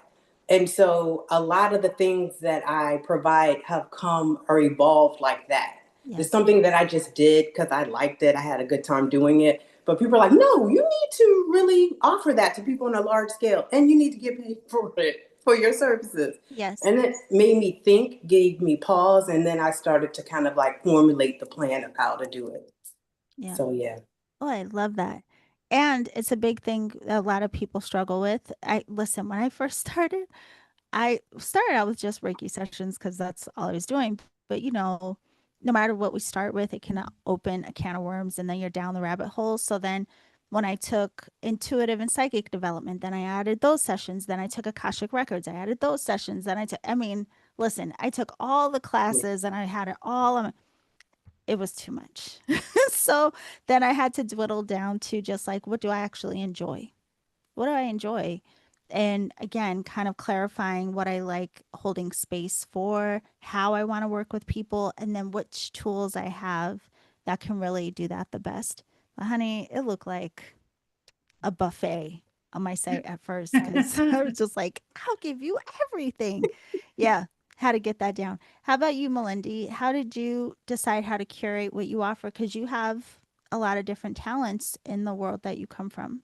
Yeah. I mean, I have kind of different pockets. Yeah. So, if you want to learn how to belly dance and move and, you know, you want it to be blended with kind of the energetic perspective and spiritual perspective, you could come to classes and I'm always going to be talking about moving the spine and freeing up energy in the body, and I'll blend in qigong, and so it's a whole body alchemy Yeah. aspect. Although more and more I've been finding people have been wanting private sessions in dance, but they really want to figure things out that are energetic. So Yeah. that's been interesting lately. So like somebody who's a very fiery dancer and really struggles with sustaining like she wants to be able to perform a longer set, and I'm working with her to ground her fire a little bit, and all of this work has helped also me sort of just understand that's what's happening. What's happening is she's burning herself out, you know And so she has, in terms of pacing and just, so that's been coming in more actually lately is people who want to understand to manage their energy and then understand it through dance, which is interesting. So that's happening right now. Like it's kind of coming in. But then there's the circus side, which is its own side. That's a very different discipline. That requires, safety first, and mindful practice in circus is very important, because this is not, it's fun, of course, to fly, but you have to really get your body prepared and conditioned in order to do that safely. And I believe in safety. I don't believe in pushing people to do things their body is not ready for in that arena. So that's a very different discipline. And then in the Reiki, speakeasy Reiki side, that's really where I like to explore with people if they are struggling to make a decision and they want a card reading followed up. I love to do a card reading that really surfaces lots of, whatever is really coming in their consciousness field and their emotional body, and then have a Reiki session to kind of help soothe, maybe even bring them intuitive guidance that they provide themselves, like it comes through for them, their own self, which I love about Reiki. So I try to keep things like simple, and I like to have a conversation with somebody first about what it is that, that's coming up for them. And then from there, we can choose the modality. So there is that on my website about like, you can kind of, if you're open to different modalities, they might come through as a tool. But like, I really am a fan of simplicity. I like just a beautiful Reiki session is going to bring you so much clarity and insight about next steps that you wouldn't even expect. That's always, it's just so magical what people share after a session and how many downloads they get about their own next steps and insights, and even, opens them up to their own spirituality in ways that are, sometimes surprising and to them. So it's just a wondrous, this is my room of spiritual wonder, basically. And, I'm always in awe of what comes through for people. So yeah, I feel like I look at things organically, and I sort of have clients come for all different kinds of reasons. But basically, in the end, they know the answer with it. It's all about just like, you already know. Yeah. Somewhere within you, you already know. You just reminded me of the important piece for anyone listening who may be a practitioner, how important it can be to educate your clients. It's funny because John, how he was saying like, no, I don't know about Reiki. It's no problem. Side note, he said, I'm really enjoying this tonight. I have just subscribed and will share with friends. Thank you so much, Mr. Clark. Thank and you. He said, I just want to say that you are all amazing. This has been fascinating tonight. Well, so glad that you found the conversation. And again, it is very important for all of us as practitioners, because even how we started this, people have a lot of ideas about what energy work may be and the different modalities. People may even have assumptions of why they're coming to your dance classes, right? But the truth is, we know through our practice and experiences that there's usually so much more available than what people may assume. So it can be very helpful. Don't forget that people don't always know what you know. So help people not only understand like maybe how to relax before you start a session, guide them through a soft, gentle meditation just to get them to be more open and spacious first. Be sure to help someone in guiding them in how to ground after sessions, or even have something where there are some tools or resources available that help people work through the energy that is now moving for them once they leave your space. So I think we have an opportunity as practitioners to really help people a lot by educating them more. So keep that in mind. And yeah, but we'll be talking about all kinds of things. We're going to be talking about guides. Next week, we'll be talking about the Akashic Records, and Holly will be here for that. So before we go, I just want to mention again, these lovely ladies are all a part of a new podcast platform. So earlier this year, I really wanted to create a space where we could highlight other practitioners, teachers, and I wanted to encourage some people that I know that are incredible to share their voice. So I created the ReikiClass.com, and you can go to that website. There's teachers and healers from all different places around the world. There's some over there with you in the UK, Mr. Clark. And yeah, there's offerings. Melinda does belly dance classes online. Lani teaches crystal classes, and she does Reiki classes and offerings online. Rena, you can do readings with her and sound healing and all of these things with her remotely as well. So there's a lot of information there, but we also have a podcast. So there's a podcast platform for these women as well as some others called Awakening Airwaves. So here on YouTube, if you type in Awakening Airwaves, you will find our page. It is new. We also are on all podcast platforms. So anywhere where you listen to your podcast, just look up Awakening Airwaves. You will find them there. New episodes come out every Wednesday and Friday. Rena just had an episode come out today. It was really interesting. It was about AI and spirituality and how this is going to interface. Oh, just listen to it. I think, Lani, did yours come out last week or you have one upcoming? Did I you have already one have coming. August? Yeah, it came out that first week with Aaron. Yes. Okay. Yeah. So Lani had one the first week of this month with an astrologer. So it's all about crystals and astrology. And that was really interesting too. And Melinda, yours is coming out with your birth Next worker week, friend. yeah. Yes, Yeah, next week. that's right.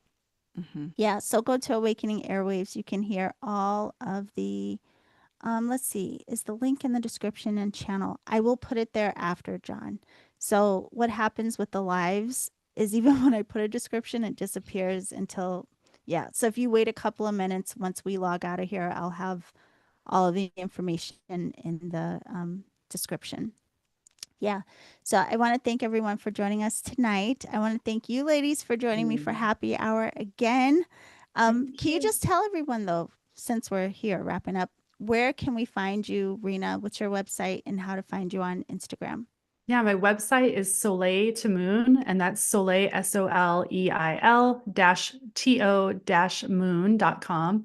And then you could find me on Instagram for social media, and that is Soleil and then the number 2 moon. Yeah, I'll put it down below. Thank you, love. How about you, Melinda?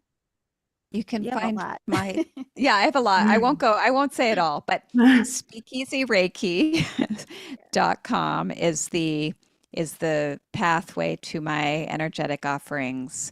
And also it's hosted by my circus studio website, which is Moody Street Circus. So you'll also find that if you go to speakeasyreiki.com, it directs you there. And on Instagram, it's the same, Speakeasy Reiki. And also Melina Belly Dancer. My belly dance name is Greek Melina because I grew up there. And that's my Instagram handle if you're interested in the belly dance side. And then I've got the Moody Street Circus on Instagram. So it's just, I'm everywhere and different pockets. And it's, whatever you're interested in, you can check out beautiful people in the air or dancing on the earth or lying and receiving Reiki. John said he thinks he was meant to find the channel tonight. I was so glad you enjoyed it. And Mish, thank you so much too for being here, of course. And Mom, if you're still here, I'll call you later. I know. I saw you, Mom. If you're here, I'll call you later. I know. Oh, Mish said the same here. So maybe she just found us too. How fun. That's so nice. I Thanks for know. watching. Thank you so much for watching. And I'll put everything below. Wait, Lani. Oh, wait, me. Share yours? Yeah. I'm like, hold on. I'm so sorry. Lani. Okay. Lani-Woo. It's Reiki by Lani-Woo.com and then Reiki by Lani-Woo at Reiki by Lani-Woo is most of my handle. Instagram, YouTube, all the things. She kept it real easy for us. Yes. Reiki by Lani-Woo, Reiki by Lani-Woo. Yes. Yes. And then you can follow me on Instagram at Reiki Radio. Yeah. And then Reiki Radio, the podcast, is on all of the podcast platforms as well. So thank you so much, ladies. If you could just wait, I'm going to end the live stream, and hopefully Mish and John, we will see you again. Anyone